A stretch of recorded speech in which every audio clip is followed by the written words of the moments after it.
Kapalkundala audio স্টোরির যে পোস্টারটা রয়েছে জাস্ট অনবদ্য রয়েছে। পার্ট 1 এর ক্ষেত্রে একটা পোস্টার, পার্ট 2 এর ক্ষেত্রেও একই পোস্টার, শুধুমাত্র কালারটা একটু চেঞ্জ হয়ে যাচ্ছে। পার্ট 1 এর ক্ষেত্রে আমরা দেখতে পাচ্ছি কি যে তান্ত্রিক রয়েছে এবং তার মধ্যে একটু তার ক্রুয়েলিটিটা ভীষণ রকমভাবে রয়েছে। সে নবকুমারকে হত্যা-টত্যা করতে যাচ্ছে। সে কারণে তার একটু ক্রুয়েলিটি ভীষণ রকমভাবে রয়েছে, রক্তাক্ত ব্যাপারটা ভীষণ রকমভাবে রয়েছে। পার্ট 2 এর ক্ষেত্রে একটা প্রেমের আভাস আমরা দেখতে পাচ্ছি, একটু অন্য কালার পাচ্ছি। পার্ট 1, পার্ট 2 এর পোস্টার এক, পার্ট 1 এর ক্ষেত্রে একটু রক্তাভ ব্যাপারটা, লাল, লাল ব্যাপারটা আমরা ভীষণ রকমভাবে পাচ্ছি।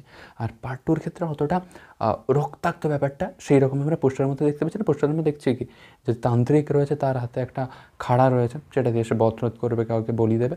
এবং অপর দিকে আমরা দেখতে পাচ্ছি মানে এদিকে একটা ক্রুয়েলটি এবং দূরে জাস্টটা দেখতে পাচ্ছি যে সেখানটাতে নবকুমার এবং কপালকুণ্ডলা মানে একটা প্রেমের একটা যুগল দেখতে পাচ্ছি। তো সেটা প্রেমের যুগল এখানে কিন্তু অনেক রয়েছে। লুতুফুন্নিসা বা যে রাজা রয়েছে তাদেরও কিন্তু একটা প্রেমের ব্যাপার রয়েছে। তবে এখানে যেহেতু কপালকুণ্ডলার নাম রয়েছে, তো কপালকুণ্ডলা নবকুমার তাদের প্রেমের ঘটনাকেই ওখানে এই পোস্টারে দেখাচ্ছে।